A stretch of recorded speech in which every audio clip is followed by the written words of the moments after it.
E aí, pessoal, tudo certo?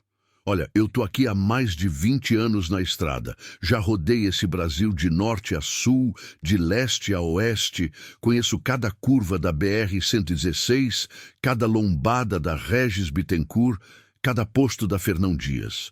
E posso te garantir uma coisa: a estrada guarda segredos que a gente não consegue explicar. Tem coisas que acontecem de madrugada, quando você está sozinho na boleia, com o ronco do motor fazendo companhia e aquele frio na espinha que não passa nem com o aquecedor no talo. Coisas que fazem você repensar tudo o que acredita. Hoje eu vou compartilhar com vocês 6 relatos que marcaram minha vida e a vida de colegas meus. São histórias reais que aconteceram de verdade. Cada uma deixou uma prova, um objeto, algo tangível que não dá para simplesmente ignorar e dizer foi impressão. Então, se prepara aí, pega um café, acomoda na cadeira e vem comigo nessa jornada pelo lado mais sombrio das estradas brasileiras. E no final de cada história, conta para mim nos comentários. Você já viveu algo parecido? Já sentiu aquele arrepio inexplicável na estrada? Bora lá! Relato 1. Tenho um bilhete guardado no meu porta-luvas que não deveria existir. Ele foi escrito por uma mulher que morreu 3 anos antes de eu conhecê-la. Meu nome é Roberto, mas na estrada todo mundo me chama de Beto da Scania. Tenho 22 anos de boleia e já passei por cada tipo de situação que você pode imaginar. Pneu furado na serra, chuva que parecia dilúvio, neblina que não deixava ver nem o capô do caminhão. Mas nada, absolutamente nada, me preparou para o que aconteceu naquela noite de junho de 2019. Eu sou daqueles caras que não acredita em nada sem ver com os próprios olhos. Sempre fui cético, sabe? Aquelas histórias de assombração que os colegas contam nos postos, para mim sempre foi lenda, coisa para passar o tempo. Até aquela noite. Era uma quinta-feira, por volta das 2:30 da manhã. Eu estava voltando de Curitiba para São Paulo, carregado com bobinas de papel. 40 toneladas de carga na carroceria da minha Scania R450, ano 2017, azul metálico. A carga estava bem presa, os documentos todos certos, tudo nos conformes. A BR-116, naquele trecho entre Registro e Cajati, é meio deserta de madrugada. Tem poucos postos abertos. E quando tem neblina, como tinha naquela noite, a visibilidade cai para menos de 50 metros. O farol de neblina estava ligado. Eu estava na 3ª marcha, uns 60 por hora, bem devagar mesmo. O rádio PX chiando de vez em quando, mas nenhum colega por perto para trocar ideia. Tinha parado no posto Graal umas 2 horas antes, tomei um café requentado, comi um pão na chapa, abasteci o tanque. O frentista era um coroa simpático que sempre tá lá, seu Osvaldo. A gente bateu um papo rápido sobre o movimento fraco da noite e eu segui viagem. Foi ali, mais ou menos no calor 1587, que eu vi ela pela primeira vez. Uma mulher parada no acostamento, do lado direito da pista. Ela usava um vestido claro, meio esvoaçante com o vento, e segurava uma pequena mala marrom. Não tinha nenhum carro parado, nenhum sinal de que ela tivesse chegado ali de carona ou que tivesse tido algum problema mecânico. Simplesmente estava lá. Meu primeiro pensamento foi: que loucura, uma mulher sozinha nesse horário, nesse lugar. A neblina estava densa, mas dava para ver que ela era jovem. Devia ter uns 30 e poucos anos, cabelo escuro preso num rabo de cavalo. Ela fez sinal para eu parar. Olha, eu não costumo pegar carona. A empresa não permite e tem toda aquela questão de segurança. Mas algo naquela situação me incomodou profundamente. Uma mulher sozinha, de madrugada, naquele lugar, seria desumano simplesmente passar direto. Acionei a seta, pisquei o freio algumas vezes e parei uns 20 metros à frente dela. Pelo retrovisor, vi quando ela pegou a mala e começou a caminhar em direção ao caminhão. Quando ela chegou perto da janela do passageiro, eu destravei a porta e ela subiu. O movimento foi rápido, quase urgente. Ela acomodou a malinha nos pés e olhou para mim com um sorriso cansado. Obrigada por parar, ela disse. A voz era suave, mas tinha algo nela. Algo que eu não consigo explicar direito, como se viesse de longe. De nada. Tá tudo bem? O que a senhora está fazendo sozinha aqui a essa hora? Perguntei, ainda meio ressabiado. Meu carro quebrou alguns quilômetros atrás. Preciso chegar até Jacupiranga. O senhor vai passar por lá? Eu ia passar, sim. Jacupiranga era só uns 40 quilômetros à frente. Passo sim, mas cadê seu carro? Não vi nenhum veículo parado por aí. Ela desviou o olhar, olhando pela janela para a neblina lá fora. Ficou longe.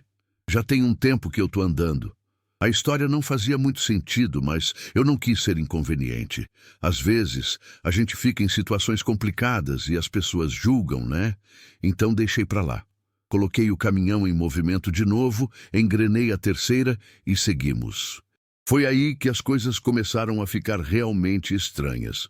O rádio PX, que estava só chiando antes, de repente ficou completamente mudo. Nem chiado tinha mais. O mostrador digital do painel começou a piscar, as letras ficando meio distorcidas. A temperatura interna do caminhão despencou. E olha que o aquecedor estava ligado, viu? Mas eu comecei a sentir um frio que subia pela espinha, um frio que não era normal. Olhei de canto para o lado dela. A mulher estava imóvel, olhando para frente com as mãos cruzadas no colo. O vestido dela era branco, ou talvez bege claro, meio antigo no corte. E tinha um detalhe que eu não tinha reparado antes. Ela estava descalça.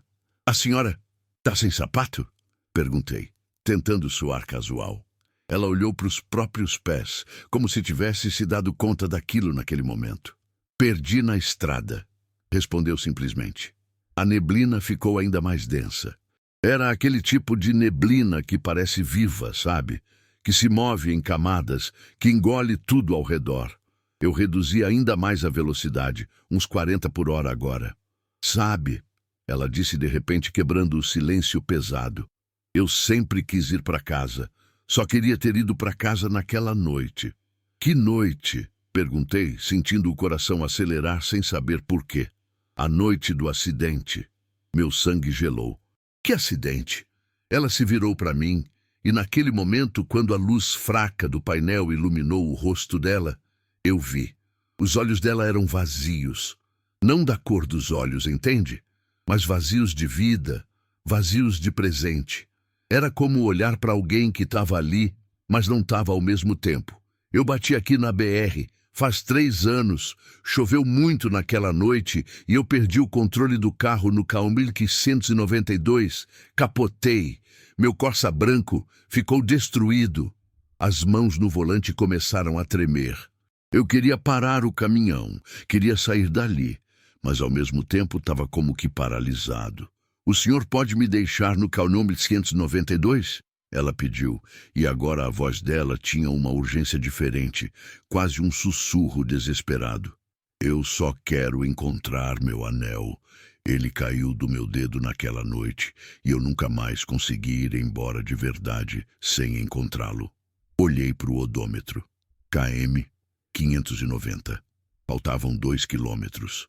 Moça, eu acho que a senhora está confusa, talvez em estado de choque por causa do que passou hoje. Não foi hoje, ela me interrompeu. Foi há 3 anos, no dia 15 de junho de 2016. Chovia tanto que eu não vi a curva. Minha boca ficou seca. Eu estava no dia 13 de junho de 2019. O odômetro marcou Calmilk 191. A neblina ficou tão densa que eu não conseguia ver mais nada além de 2 metros à frente. Foi quando eu pisei no freio e parei o caminhão completamente. Quando virei para ela, o banco do passageiro estava vazio. A mala, o vestido, a mulher, tudo tinha desaparecido. A única coisa que permanecia era um frio intenso dentro da cabine e um cheiro leve de terra molhada. Meu coração batia como um tambor. Passei a mão no banco onde ela tinha sentado. Estava gelado, mas seco. Então meus dedos tocaram em algo no chão, perto de onde ela tinha colocado os pés. Era um bilhete. Peguei com a mão tremendo. Era um pedaço de papel dobrado, meio amarelado, com uma caligrafia delicada em caneta azul.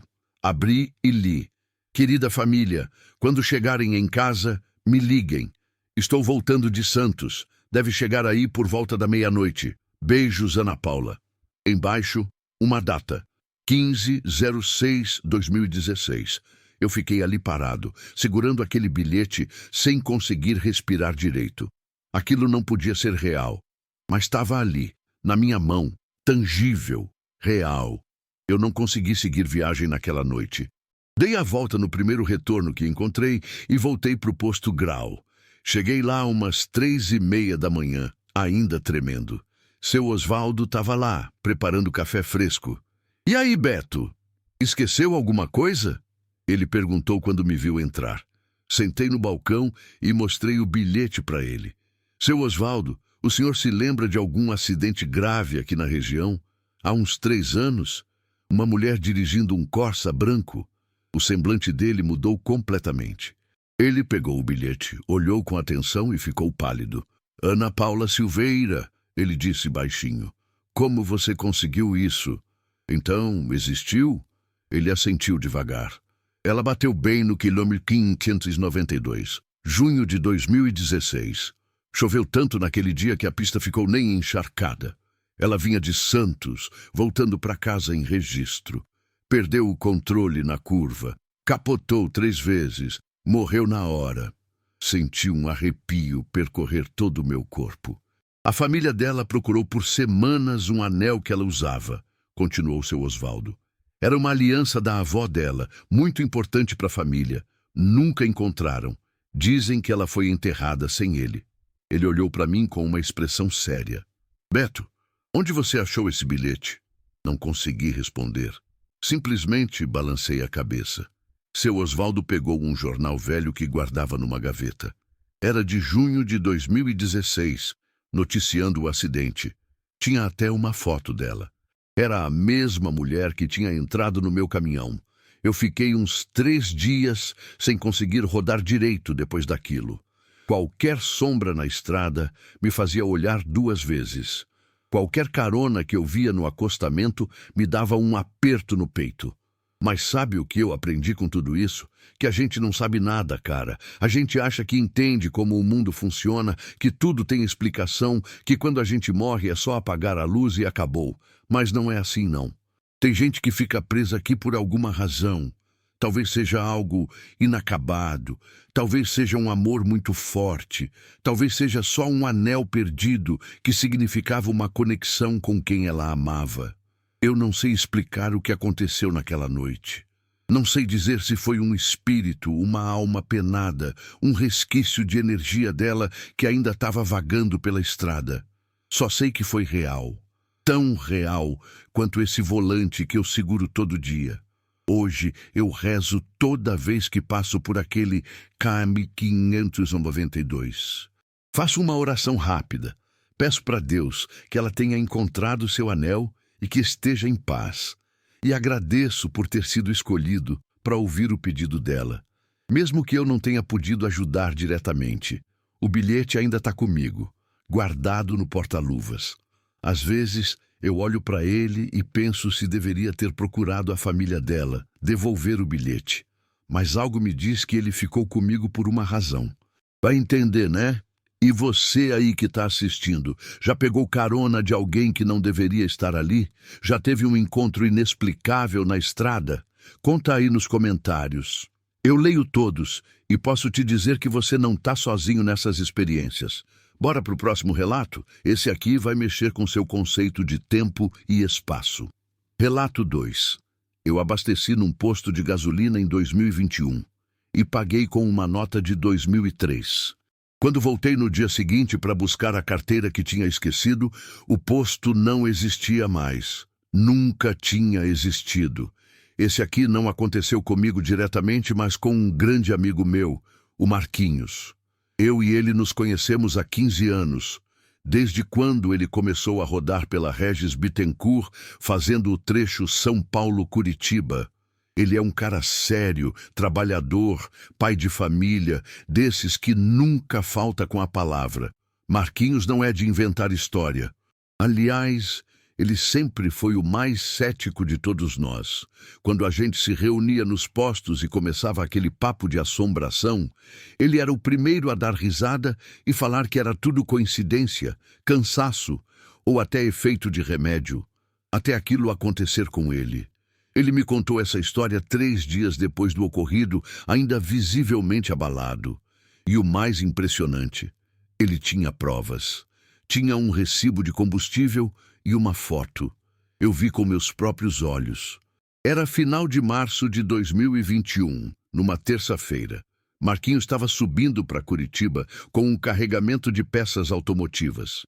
28 toneladas na carroceria do Volvo FH 540 dele, caminhão impecável, vermelho cereja, que ele tinha comprado usado, mas cuidava como se fosse novo.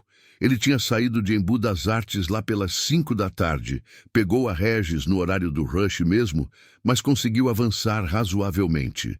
Por volta das 10 da noite, ele já estava passando por Juquitiba, naquele trecho cheio de curvas que a gente conhece bem.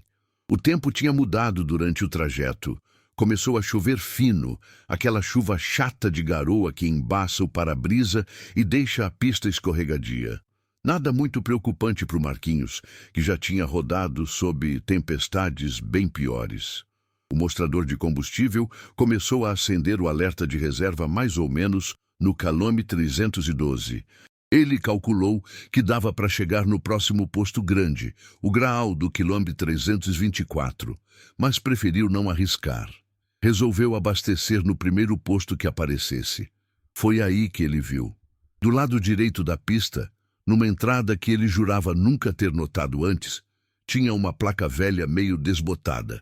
Posto Estrela do Sul, 500 metros.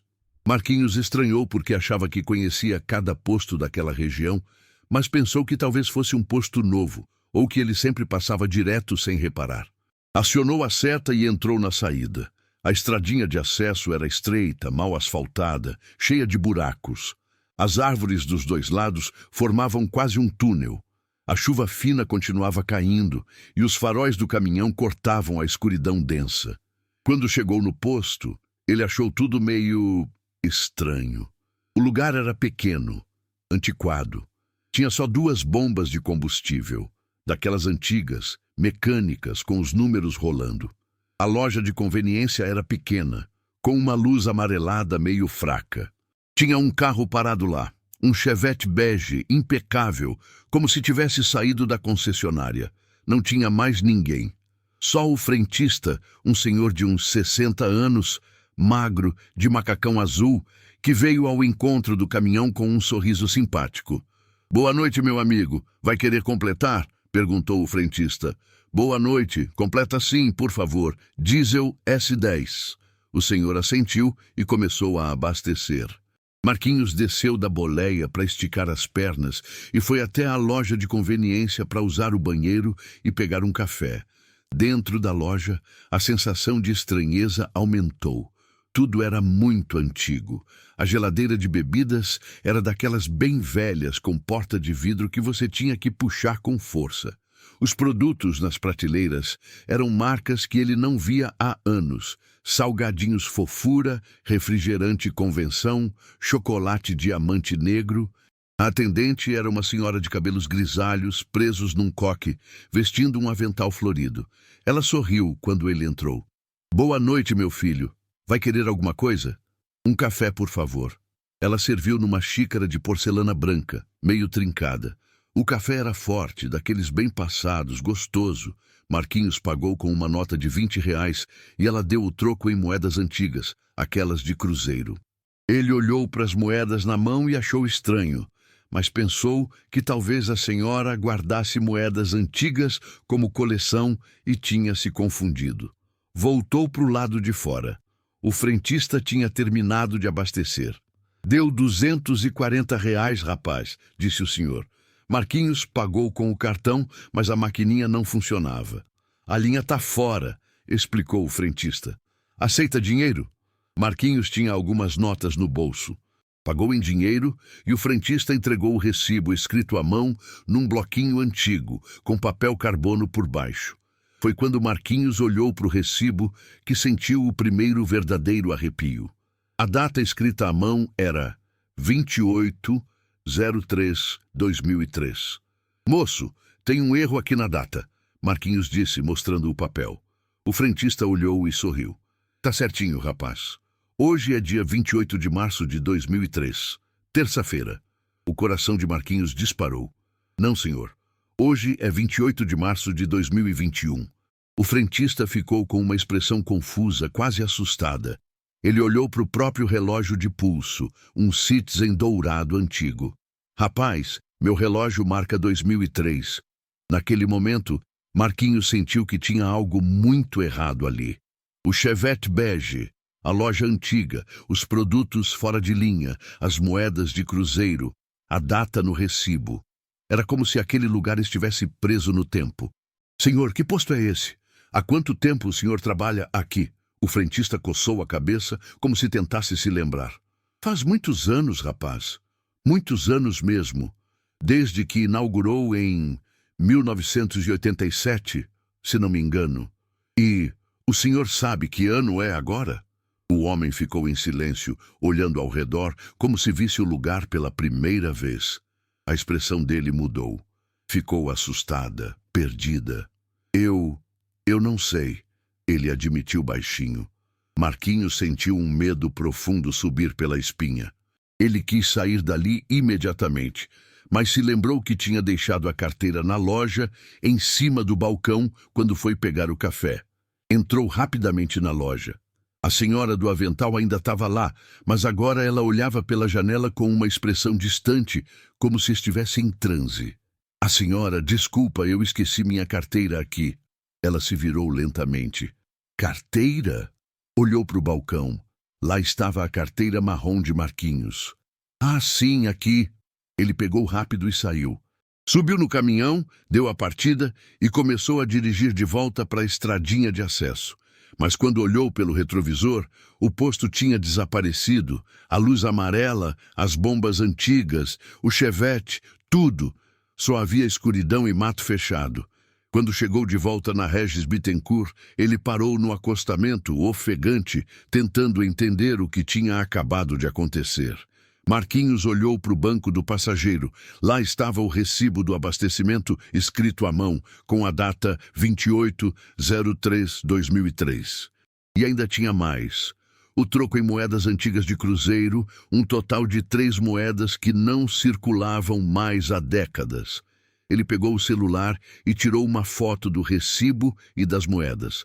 A mão dele tremia tanto que a foto ficou meio desfocada, mas dava para ver claramente a data e as moedas.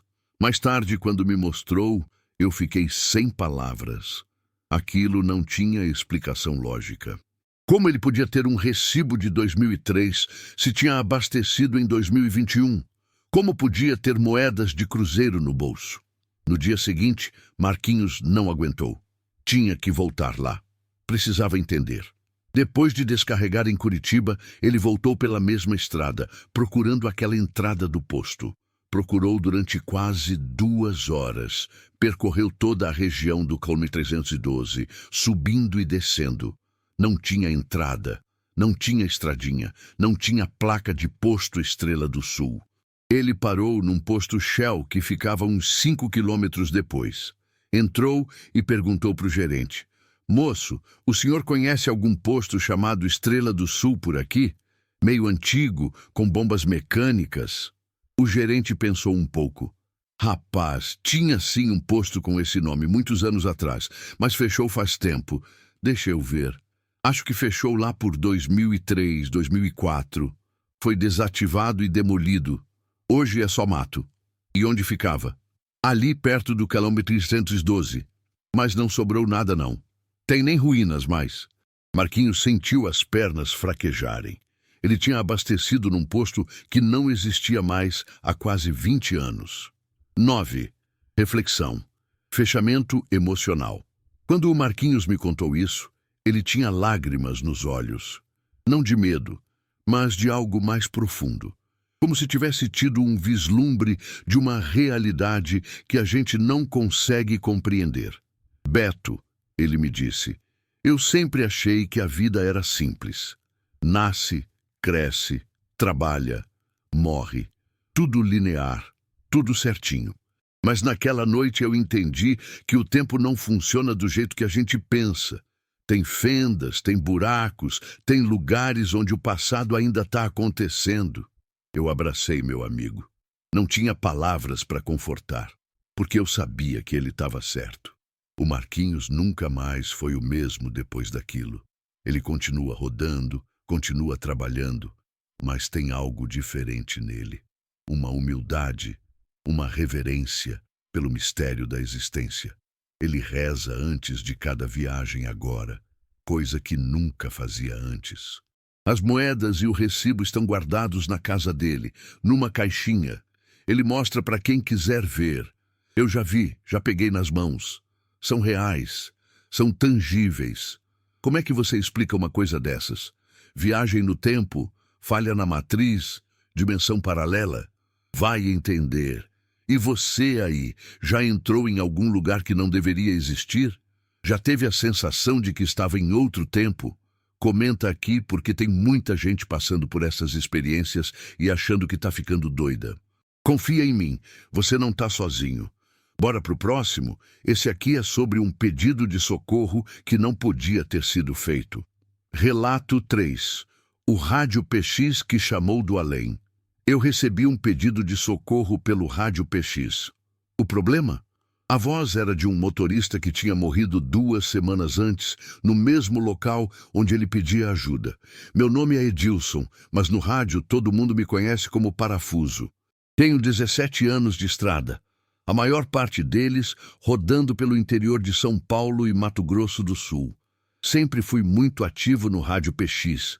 Aquele canal 10 que a gente usa para trocar informação sobre blitz, buraco na pista, acidente, essas coisas. O rádio PX, para quem é caminhoneiro, é quase sagrado, sabe? É a nossa rede social da estrada. É onde a gente se sente menos sozinho durante aquelas madrugadas longas. E aí, companheiro, tudo certo? No rádio, às vezes, é o que mantém a gente acordado e são. Eu já ouvi muita coisa estranha no rádio. Interferências, vozes distorcidas, até aquelas lendas urbanas de transmissões fantasmas. Mas sempre achei que era problema técnico, frequência cruzada, esse tipo de coisa. Até setembro de 2020. Era uma sexta-feira, dia 18 de setembro. Eu estava voltando de Campo Grande para Presidente Prudente, carregado com gado bovino. Caminhão boiadeiro Scania P320, aquele modelo alto, resistente, próprio para esse tipo de carga. 23 cabeças de gado, tudo documentado, tudo nos conformes. A BR-267, naquele trecho entre Bataguaçu e Presidente Epitácio, é bem solitária de madrugada. Pista reta, meio hipnótica, com aquele mato fechado dos dois lados. Era por volta das 3 da manhã, céu limpo, lua cheia, iluminando a pista de um jeito bonito. Tinha uns 3 caminhões comigo no canal 10 do PX, conversando amenidades. O Toninho, que estava uns 40 quilômetros na minha frente, o Cigano, que vinha atrás, e o Zé Maria, que estava na contramão indo para Campo Grande. A gente trocava aquele papo de sempre, movimento da balança, fiscal na pista, preço do diesel. O gado estava tranquilo na carroceria. Eu ouvia o movimento deles de vez em quando. Tinha parado no posto Ipiranga do quilômetro 128 umas 2 horas antes. Tomei um café, comi um lanche de linguiça, conferi a carga. Tudo certo. Foi mais ou menos no quilômetro 173 que o rádio começou a ficar estranho. Primeiro foi um chiado baixo, diferente do chiado normal. Era como se tivesse uma estática pesada, densa. Os colegas no canal perceberam também. E aí, gurizada, tá chiando aí com vocês também? Perguntou o Toninho. Tá sim, respondi. Deve ser alguma interferência. Aqui também, confirmou o Cigano. Tentamos mudar de canal, mas todos os canais tinham o mesmo chiado. E aí, no meio daquela estática, começou a surgir uma voz. No começo era incompreensível, só fragmentos de palavras cortadas, mas aos poucos foi ficando mais clara. Ajuda, por favor, alguém. Os 3 pararam de falar. Todos ouvíamos aquela voz. Alô, companheiro, tá nos ouvindo? Qual sua posição? Perguntou o Toninho, sempre prestativo. A voz ficou mais clara. Era de um homem, parecia jovem, com um sotaque do interior paulista, e tinha algo na voz. Desespero puro. KM 173. Preciso de ajuda. Por favor, o caminhão capotou. Meu coração disparou. Eu estava justamente passando pelo QM 173 naquele exato momento. Olhei ao redor, iluminando o acostamento com o farol alto. Não tinha nada, nenhum caminhão capotado, nenhum acidente, nenhum sinal de problema. Companheiro, aqui é o parafuso. Eu tô no QM 173 agora. Não tô vendo nenhum acidente. Você tem certeza da sua localização? Perguntei no rádio. Silêncio, só aquele chiado pesado. E então a voz voltou, mais desesperada. QM 173. Deus, tá doendo muito. Tem sangue. Por favor, alguém me ajuda? Cara, eu tô aqui no local. Insisti com a voz mais alta. Não tem nada aqui.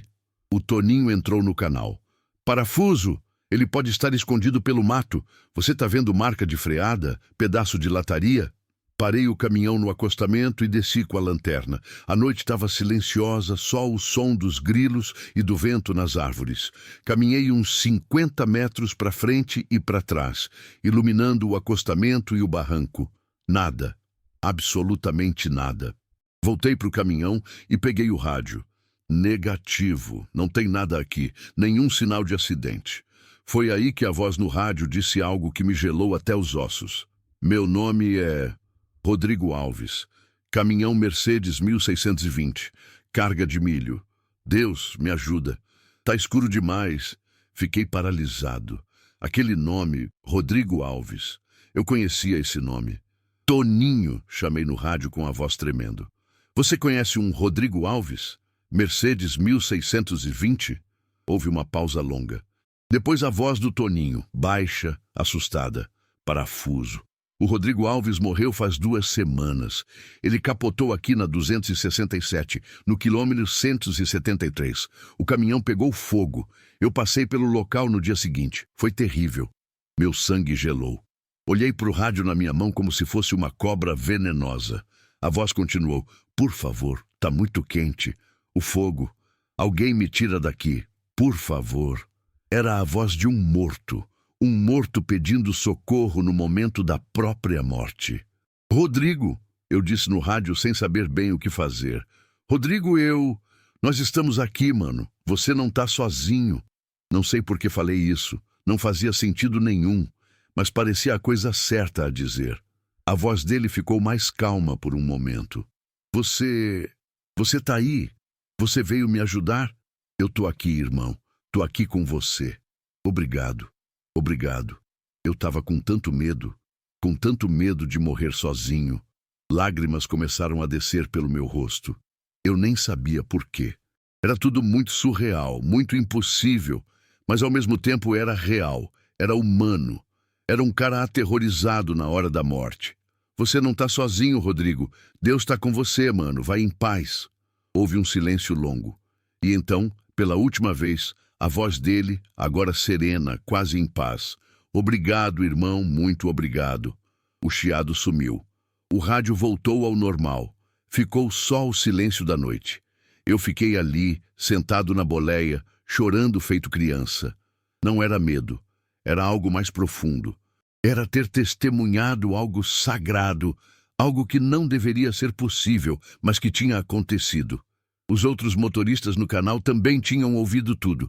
Ninguém falou nada por longos minutos. Só silêncio respeitoso. Quando finalmente consegui me recompor, olhei para o odômetro. KM 173,5. Resolvi procurar mais uma vez, agora sabendo o que tinha acontecido ali. Desci do caminhão e caminhei uns 20 metros à frente.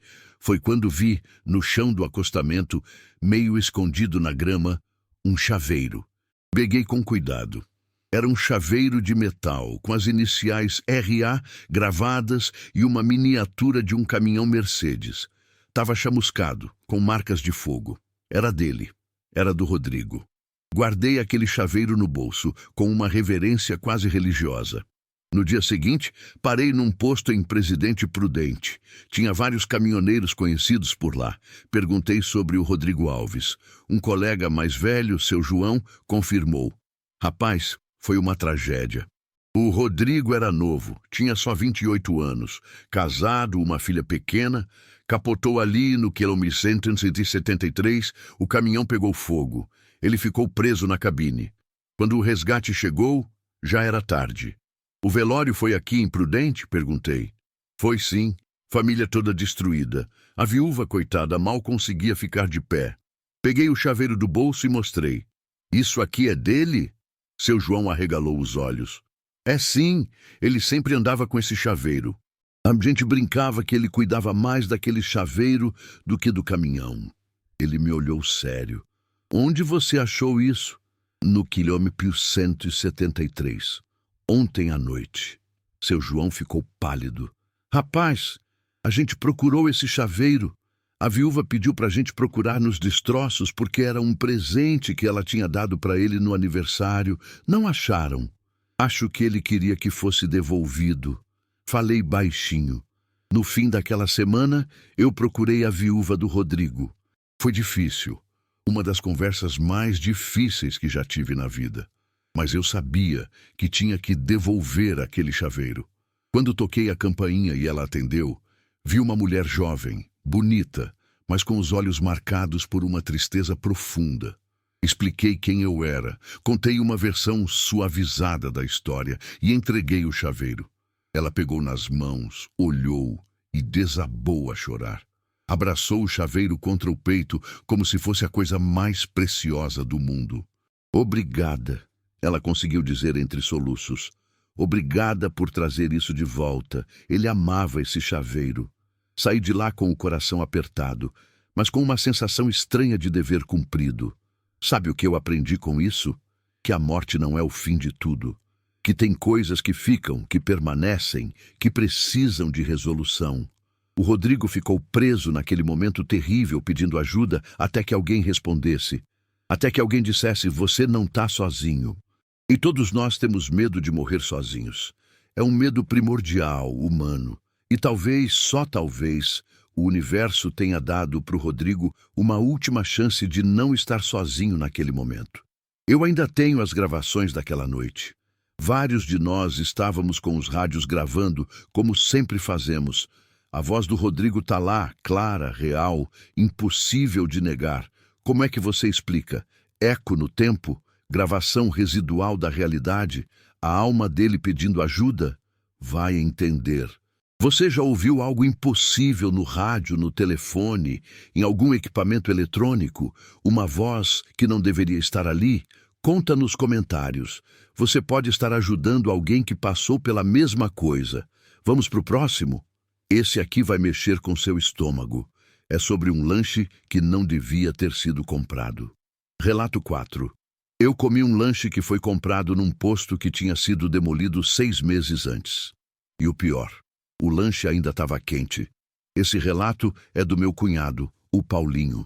Ele é casado com minha irmã há 10 anos e trabalha como motorista autônomo há 12. É daqueles caras práticos, pé no chão, que não liga para nada de místico ou espiritual. Para ele, tudo tem explicação científica.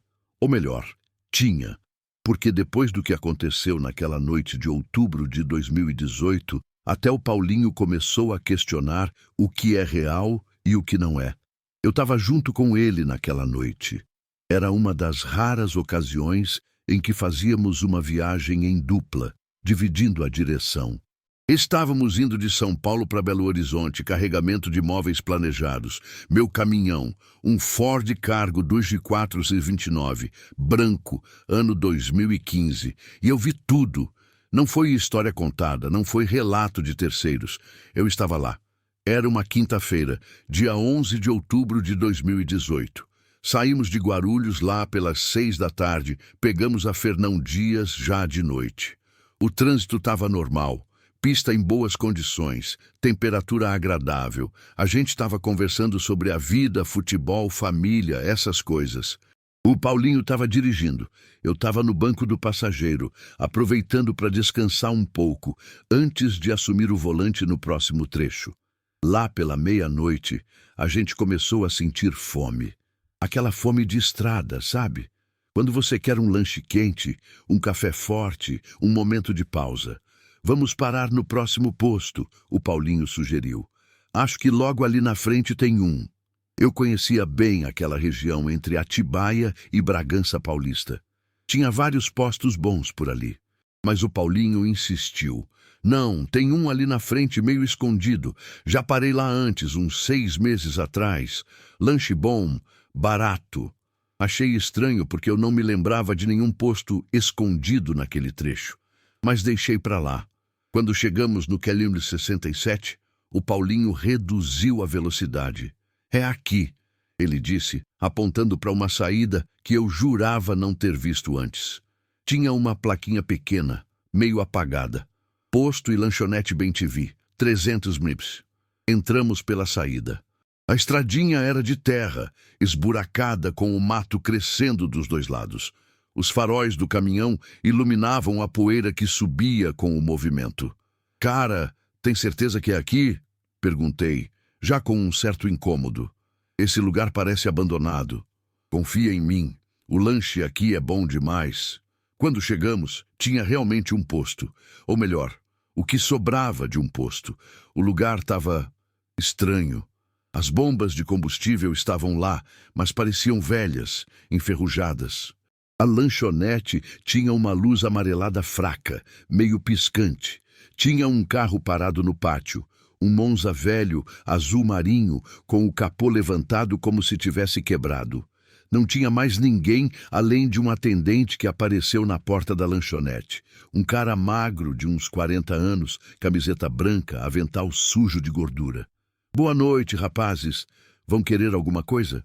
2 lanches de pernil, 2 cafés, pediu o Paulinho. Pode deixar, vou preparar agora. Demora uns 10 minutos. Enquanto esperávamos, resolvi dar uma volta pelo lugar. Tinha algo ali que me incomodava profundamente. Era como se o ar fosse mais pesado, mais denso, e tinha um cheiro estranho, como de mofo misturado com comida velha. Entrei na lanchonete. Dentro, tudo era antigo. A churrasqueira era daquelas de carvão, velha, com a lateral enferrujada. A geladeira de bebidas fazia um barulho alto, agoniante. As mesas eram de fórmica verde, arranhadas, com cadeiras de ferro que deviam ter uns 30 anos. Na parede tinha um calendário. Olhei e senti meu estômago apertar. Era um calendário de abril de 2018, 6 meses atrás. Moço, chamei o atendente. Esse calendário está atrasado. Ele olhou para a parede e deu de ombros. Esqueci de mudar. Paulinho entrou na lanchonete também. E aí, tá pronto? Já tá saindo. O atendente trouxe 2 lanches enormes, enrolados em papel pardo, ainda fumegando, e 2 cafés em copos de vidro grossos. O cheiro era bom, não vou mentir. Cheiro de pão torrado, carne suculenta, queijo derretido. Pagamos R$ 13 cada lanche, barato demais para um lanche daquele tamanho. O atendente emitiu uma notinha fiscal à mão, daquelas antigas, amareladas. Voltamos para o caminhão com os lanches e os cafés. Subimos na boleia e começamos a comer. O lanche estava realmente gostoso. Carne macia, tempero caseiro, pão crocante. A gente comeu em silêncio, apreciando. Foi quando terminamos que eu olhei para o papel pardo que embrulhava o lanche. Tinha algo escrito à caneta, meio apagado. Posto Bem-TV, desde 1985. Paulinho, você disse que parou aqui uns 6 meses atrás, né? Isso. Março ou abril, não lembro direito. Peguei meu celular e decidi procurar no Google Maps. Digitei. Posto Bem-TV, Fernão Dias, quilômetro 67. Nada apareceu. Tentei buscar de outro jeito. Lanchonete Bem-TV. Nada. Então coloquei só Posto quilômetro 67, Fernão Dias. Apareceram alguns resultados, mas nenhum com esse nome. Cara, que estranho. Não tô achando esse posto na internet. Deve ser pequeno demais para aparecer, disse o Paulinho, mas a voz dele já tinha uma pontinha de dúvida. Foi quando eu vi, nos resultados do Google, uma notícia antiga de um jornal local. O título era Posto Bem-TV é demolido após 35 anos de funcionamento. Cliquei. A notícia era de abril de 2018. Dizia que o posto tinha sido desativado e demolido para dar lugar a um novo empreendimento. Tinha até fotos da demolição. Meu sangue gelou. Mostrei para o Paulinho. Cara, isso não faz sentido, ele disse, a voz tremendo. A gente acabou de comer lá, o cara estava lá, fez o lanche na hora. Olhamos um para o outro, depois olhamos para a porta da boleia, na direção de onde tínhamos saído. Decidimos voltar lá, tinha que voltar, precisávamos entender. Descemos do caminhão e caminhamos de volta pela estradinha de terra. Eu segurava o celular com a lanterna acesa. Paulinho vinha atrás de mim, tenso. Quando chegamos onde devia estar o posto, não tinha nada. Só mato. Mato alto, fechado, como se ninguém tivesse passado ali há anos. Onde deveria estar a lanchonete, só havia terra e entulho coberto por vegetação.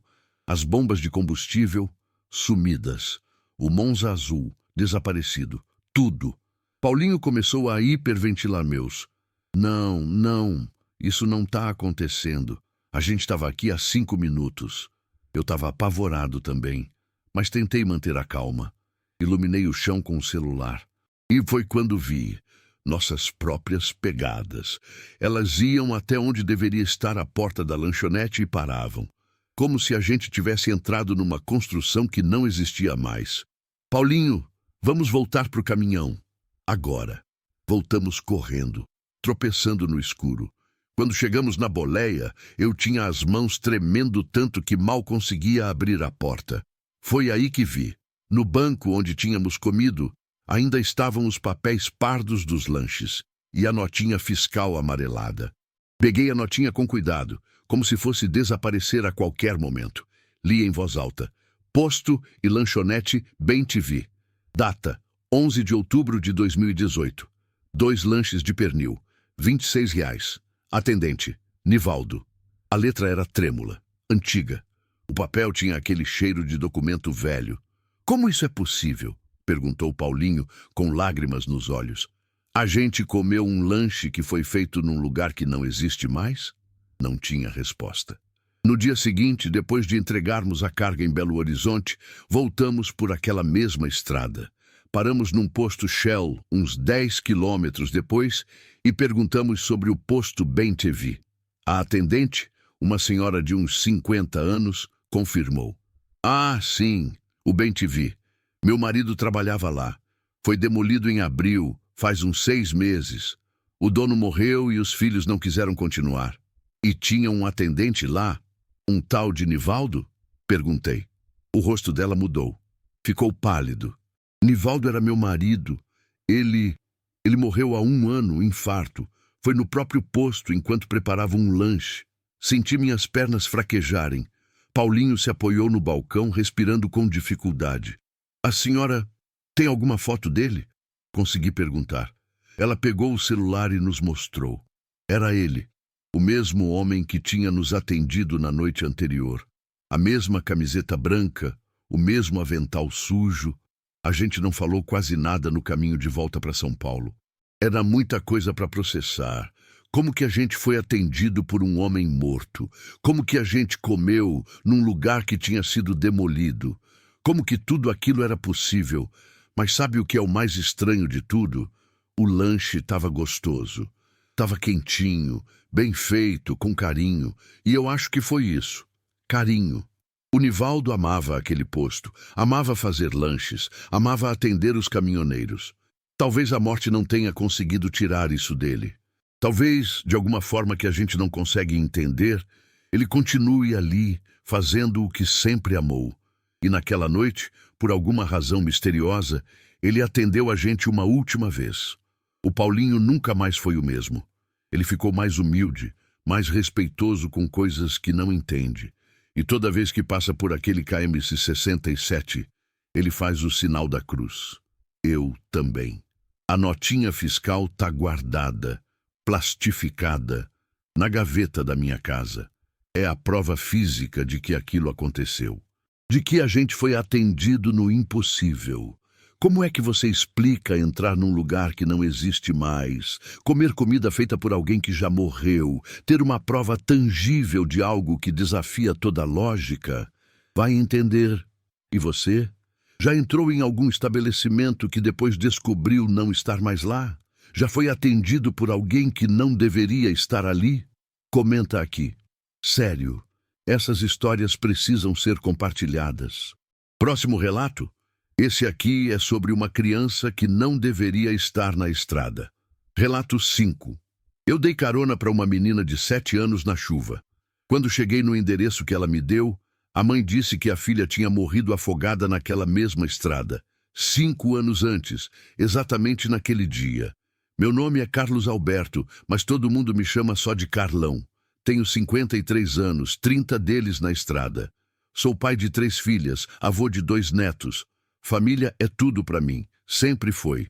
Por isso, o que aconteceu naquele dia de chuva em fevereiro de 2022 me marcou de um jeito que nada mais na vida tinha marcado. Porque mexeu com algo muito profundo em mim, o instinto de proteger uma criança. Eu nunca tinha pegado carona de criança sozinha.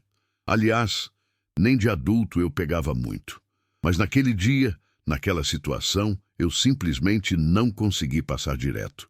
E até hoje eu não sei se fiz a coisa certa ou se fui escolhido para fazer algo que precisava ser feito. Era uma segunda-feira, dia 14 de fevereiro, dia dos namorados. Eu estava vindo de Santos para São José dos Campos, carregamento de peças industriais. Mercedes-Benz Actros, 2546, caminhão possante, 6 eixos, que eu tinha comprado com muito sacrifício 2 anos antes. A carga estava bem amarrada, 41 toneladas distribuídas certinho. Tinha saído de Santos por volta das 3 da tarde, pegando aquela subida da Anchieta que todo caminhoneiro conhece bem.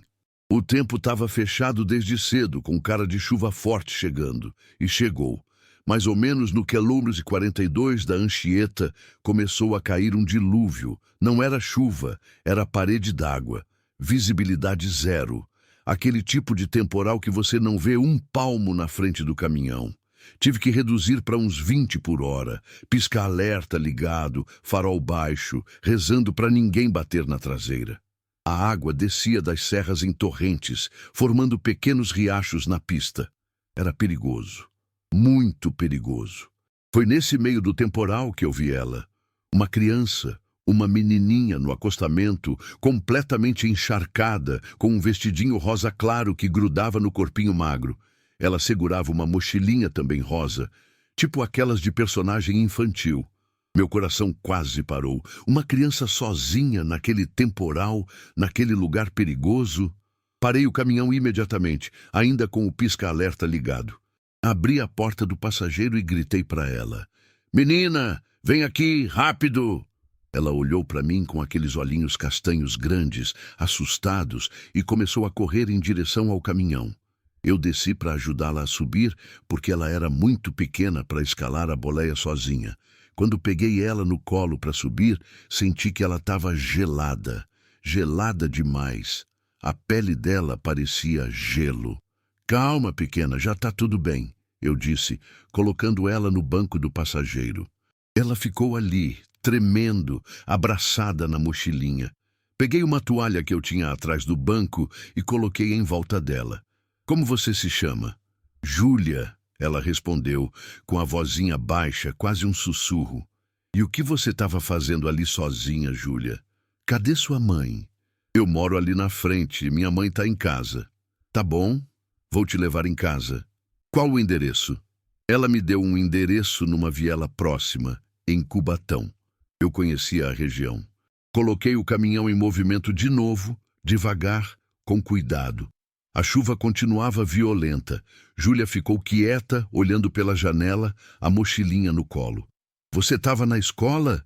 Perguntei, tentando entender como uma criança tão pequena tinha parado ali. Não.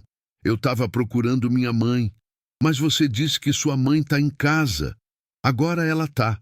Antes ela tinha saído. A resposta não fazia muito sentido, Mas crianças, às vezes, falam de um jeito confuso, né? Achei que ela estava assustada, em choque talvez. Liguei o aquecedor no máximo, mas ela continuava tremendo. E tinha aquele frio estranho que parecia emanar dela, como se ela trouxesse o próprio frio junto. Júlia, você quer que eu ligue para sua mãe? Me dá o telefone dela.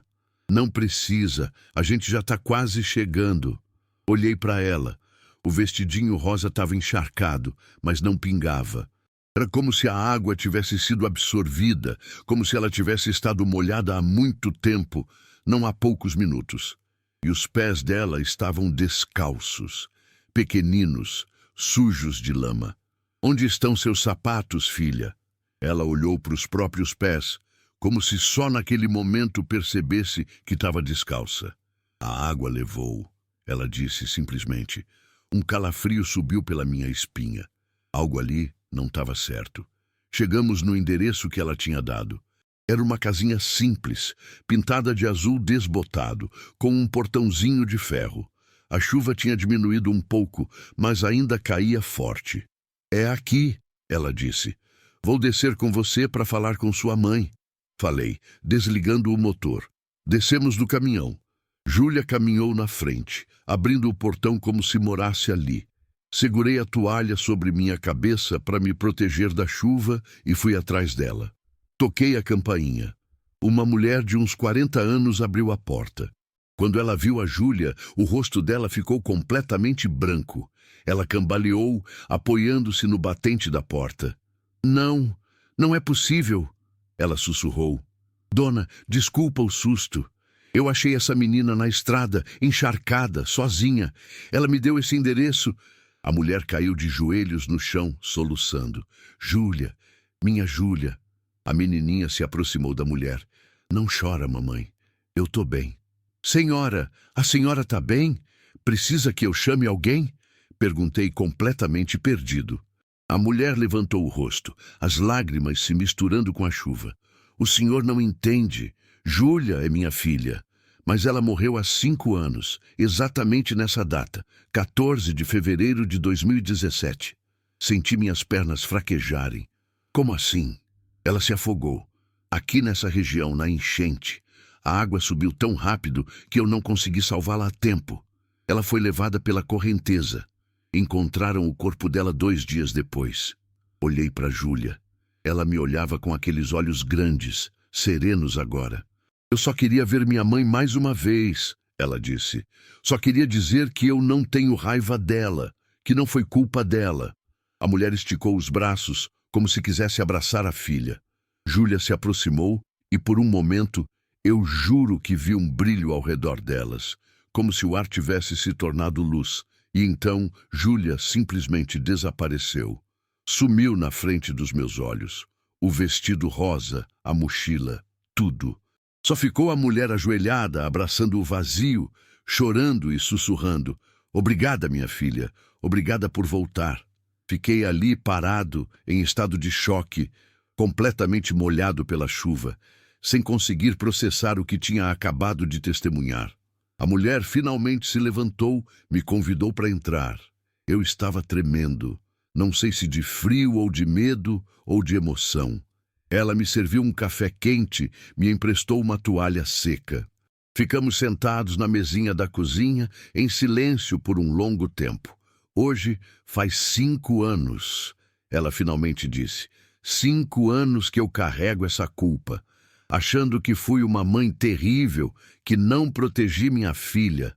Senhora, o que aconteceu?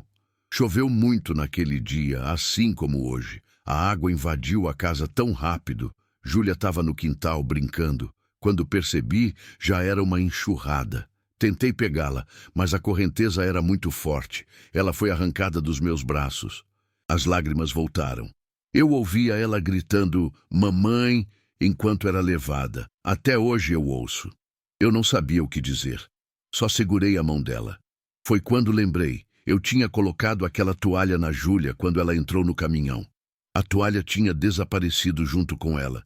Mas quando olhei para o banco do caminhão depois, a toalha estava lá. E dentro dela, dobradinha, uma coisinha pequena. Um laço de cabelo rosa, daqueles infantis com uma florzinha de plástico. Voltei para casa e mostrei para a mulher. Isso é da Júlia. Ela pegou o laço com as mãos tremendo. É sim, era o laço preferido dela. Ela estava usando no dia que partiu. Nunca encontramos esse laço. Agora, ela tinha. A prova de que a filha dela tinha voltado, nem que por alguns minutos para trazer paz. Nos dias seguintes, não consegui tirar aquilo da cabeça. Procurei nos jornais da época, achei a notícia. Tinha foto da menina. Era ela. Exatamente ela. Júlia Santos, 7 anos, morta em enchente no dia 14 de fevereiro de 2017. Conversei com vizinhos da região, todos confirmaram a tragédia e todos disseram que a mãe, Dona Neuza, nunca tinha se recuperado completamente. Ficou deprimida, se culpando, dizendo que tinha falhado como mãe. Até aquele dia, até o dia em que a filha voltou para dizer que estava tudo bem. Um dos vizinhos, seu Amadeu, me contou algo que me arrepiou. Todo ano, nesse dia 14 de fevereiro, Dona Neuza fica na janela esperando. Como se a menina fosse voltar. A gente achava que era coisa da dor dela, mas talvez a Júlia realmente tivesse tentado voltar antes e só esse ano conseguiu. Eu fui escolhido naquele dia. Não sei por quem, não sei por quê, mas fui. Fui escolhido para ser a ponte entre uma mãe destruída pela culpa e uma filha que precisava dizer: não foi sua culpa, eu te amo. Isso mudou minha vida. Mudou a forma como eu vejo a morte, o amor, a maternidade, tudo. A gente acha que quando alguém morre, acabou. Mas não acaba, o amor não acaba, o vínculo não se rompe. E se existe algo além da morte, é isso: amor. Amor que atravessa dimensões, que quebra as barreiras do tempo, que encontra um jeito de voltar só para dizer: eu te perdoo, ou não foi sua culpa. Desde aquele dia, eu abraço minhas filhas com mais força. Digo que amo elas todos os dias, porque a gente nunca sabe quando vai ser a última vez. O laço de cabelo ainda tá com a Dona Neuza. Ela guarda como relíquia e diz que desde aquele dia ela consegue dormir em paz. Os pesadelos pararam. A culpa se foi. Como é que você explica dar carona para alguém que morreu há 5 anos? Como é que você explica segurar uma criança nos braços, sentir o peso dela, a temperatura da pele dela e depois descobrir que ela não existe mais? Vai entender. E você já ajudou alguém que depois descobriu não estar mais neste plano? Já foi instrumento de uma despedida impossível? Conta aqui nos comentários.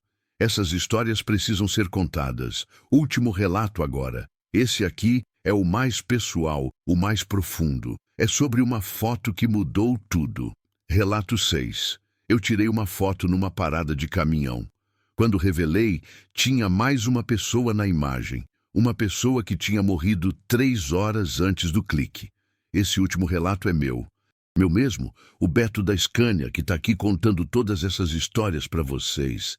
Eu guardei para último, porque é o mais difícil de contar. É o que mexe mais fundo comigo. Sempre fui um cara de fé, mas daqueles que mantêm distância do sobrenatural. Acredito em Deus, vou na igreja de vez em quando, rezo antes de dormir. Mas fantasma, assombração, essas coisas, eu preferia não pensar sobre. Até janeiro de 2023. Até o dia em que a fotografia me mostrou algo que não tem como negar, que não tem como racionalizar. E olha, eu tenho a foto. Ela existe. Está aqui comigo. E eu vou descrever exatamente o que tem nela. Era um sábado, dia 21 de janeiro de 2023. Eu estava voltando de uma viagem longa. Tinha saído de Goiânia na sexta de manhã, carregamento de grãos para Campinas. Scania R450, a mesma que eu dirijo até hoje, com mais de 400 mil quilômetros rodados. A viagem tinha sido tranquila. Tempo bom, estradas em ordem, nenhum problema mecânico. Eu estava até de bom humor ouvindo minha playlist de sertanejo raiz, cantarolando. Por volta das 4:30 da tarde, parei num ponto de apoio ali perto de Itumbiara, na BR-153. Era daqueles lugares simples, mas acolhedores, com área de descanso, uma lanchonete pequena, banheiros limpos. Tinha uns 5 ou 6 caminhões estacionados. Decidi parar ali para tomar um café, esticar as pernas, usar o banheiro. Ainda tinha umas 3 horas de viagem pela frente, então era bom fazer uma pausa. Estacionei o caminhão, desci, fiz meus alongamentos básicos para desenferrujar as costas. O sol estava bonito, começando a baixar, aquela luz dourada de fim de tarde. Céu limpo, sem nuvens. Na lanchonete encontrei 2 colegas que eu conhecia de vista. O Dirceu, um paranaense que rodava muito pela região centro-oeste, e o seu Antônio, um senhor de uns 60 anos, meio calado, que fazia o trecho Goiânia-São Paulo toda semana. A gente ficou ali conversando, tomando café, comendo pão de queijo, papo de estrada normal, preço do diesel, situação política, futebol, família. Seu Antônio estava mais quieto que o normal. Percebi que ele estava meio pálido, cansado. "Tudo certo aí, seu Antônio?" perguntei. "Ah, rapaz, tô meio cansado. Essa viagem tá pesada, não tô me sentindo muito bem. O senhor quer que eu chame alguém? Um médico?" "Não, não. É só cansaço mesmo. Eu vou terminar esse café, descansar uns minutos e seguir." Insisti para ele procurar ajuda, mas ele era daqueles senhores teimosos que não gostam de dar trabalho. Disse que estava tudo sob controle. Ficamos ali mais uns 20 minutos. Eu tirei meu celular para registrar aquele momento. Sabe quando você tem vontade de guardar uma cena simples, cotidiana? Era isso. 3 caminhoneiros tomando café no fim de tarde, conversando besteira, só curtindo a companhia um do outro. "Vou tirar uma foto da gente aqui, pode ser?" perguntei. "Pode sim", disse o Dirceu. Seu Antônio só acenou com a cabeça, com um sorrisinho cansado. Pedi para a atendente da lanchonete tirar a foto. A gente se posicionou ali na frente do balcão, eu no meio, Dirceu de um lado, seu Antônio do outro. 3 caminhoneiros com suas canecas de café na mão.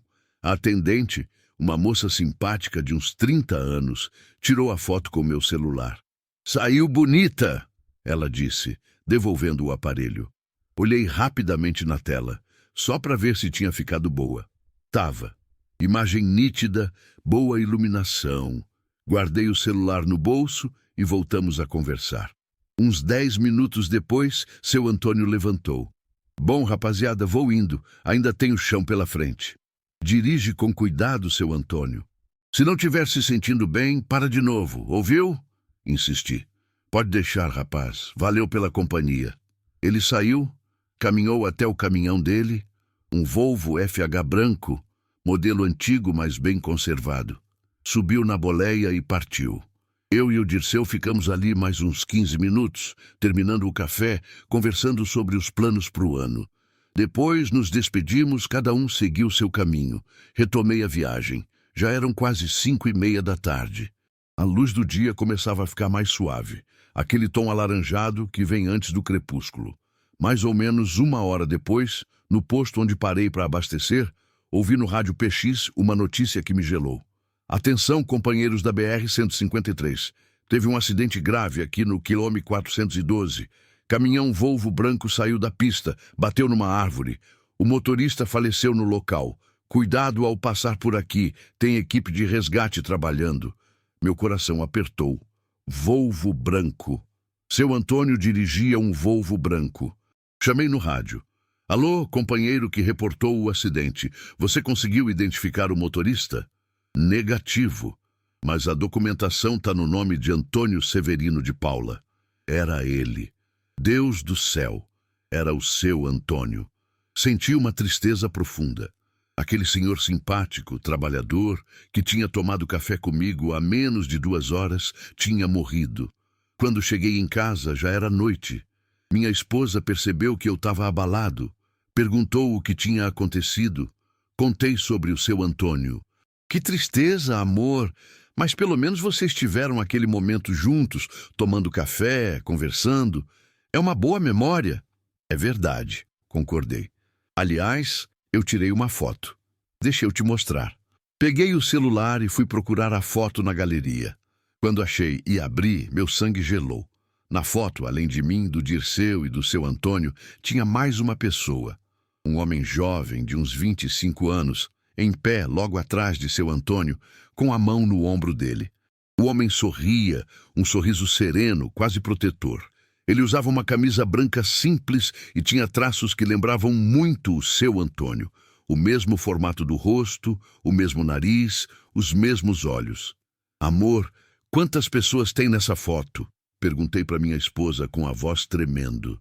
Ela olhou. 4. Por quê? Você disse que eram só 3. Porque quando a gente tirou, éramos só 3. Esse homem atrás do seu Antônio não estava lá. Minha esposa arregalou os olhos. Como assim não estava lá? Ampliei a imagem. O homem era nítido, não era uma sombra ou reflexo.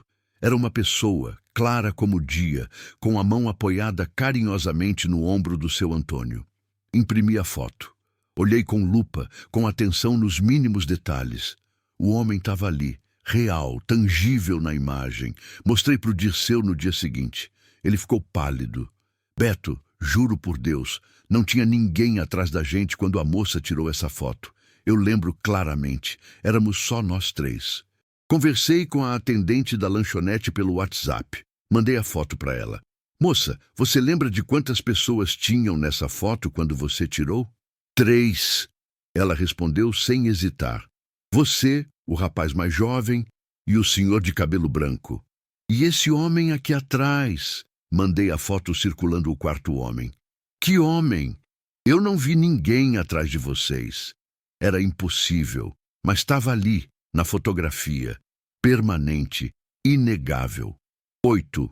Confirmação externa. Fui ao velório do seu Antônio. A família estava destruída, a esposa, os filhos, todos arrasados. Apresentei minhas condolências, disse que tinha tomado café com ele poucas horas antes do acidente. Foi quando vi, na mesa de fotos que a família tinha montado em homenagem, uma fotografia antiga, de uns 20 anos atrás. Era o homem da minha foto. O mesmo rosto, o mesmo sorriso. Quem é esse rapaz? Perguntei para um dos filhos do seu Antônio. É meu irmão, Lucas. Ele morreu há 18 anos, num acidente de moto.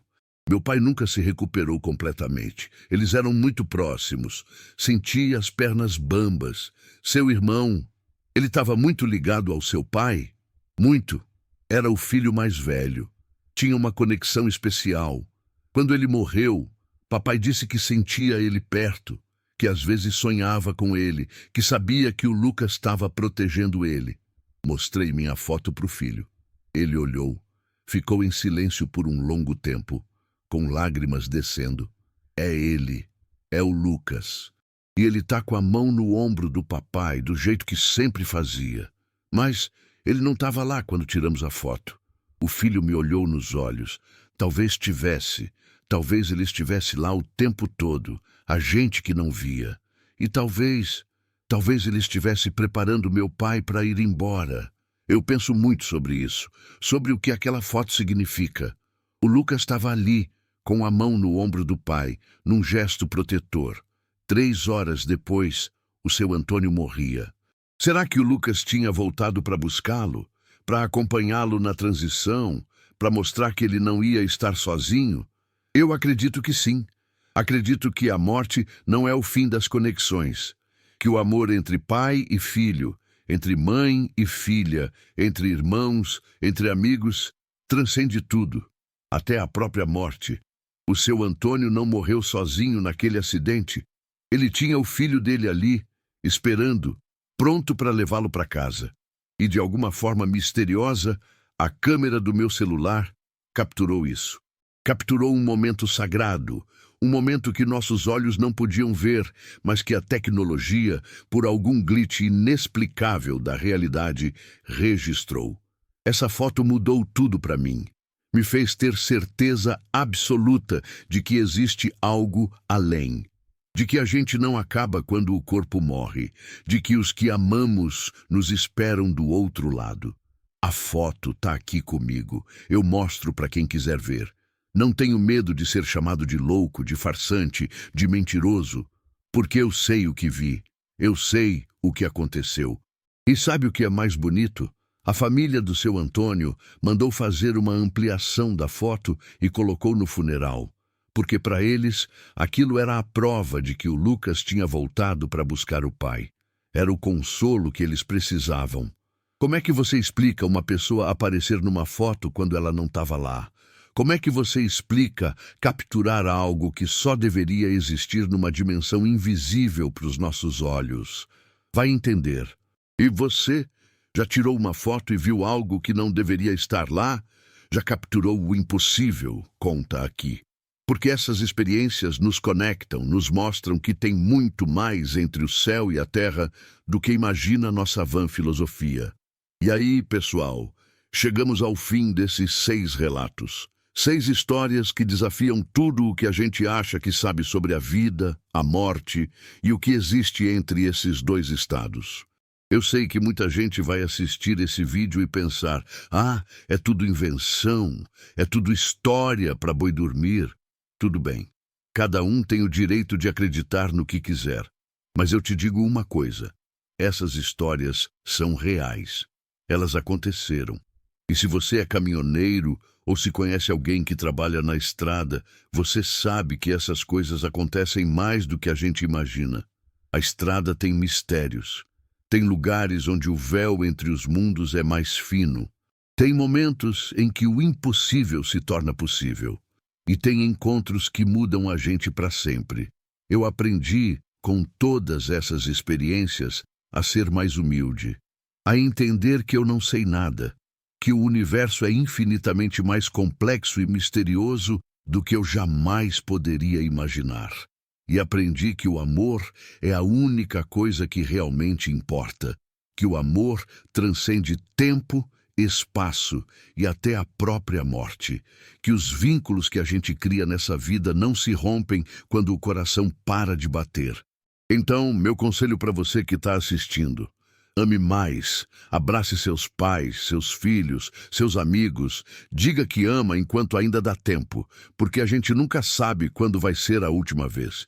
E se você tiver uma experiência estranha na estrada, não ignore, não jogue para baixo do tapete, aceite, respeite, agradeça, porque talvez você tenha sido escolhido para testemunhar algo sagrado, algo que a maioria das pessoas nunca vai ver. Deixa aqui nos comentários suas próprias histórias. Eu leio todos e posso te garantir, você não está sozinho. Tem milhares de pessoas passando por experiências parecidas, se sentindo doidas, achando que estão enlouquecendo. Você não está. Essas coisas são reais. Se você gostou desse vídeo, deixa aquele like, se inscreve no canal, ativa o sininho. Compartilha com seus amigos caminhoneiros, com sua família. Essas histórias precisam ser contadas. E lembra, da próxima vez que você vir alguém pedindo carona na estrada ou passar por um lugar aparentemente comum, presta atenção, porque pode ser que você esteja prestes a viver sua própria história inexplicável. Um abraço forte de um caminhoneiro que já viu coisas que não consegue explicar, mas que sabe, no fundo do coração, que são reais. Deus abençoe vocês. Boa estrada e dirige com cuidado, sempre. Até o próximo vídeo.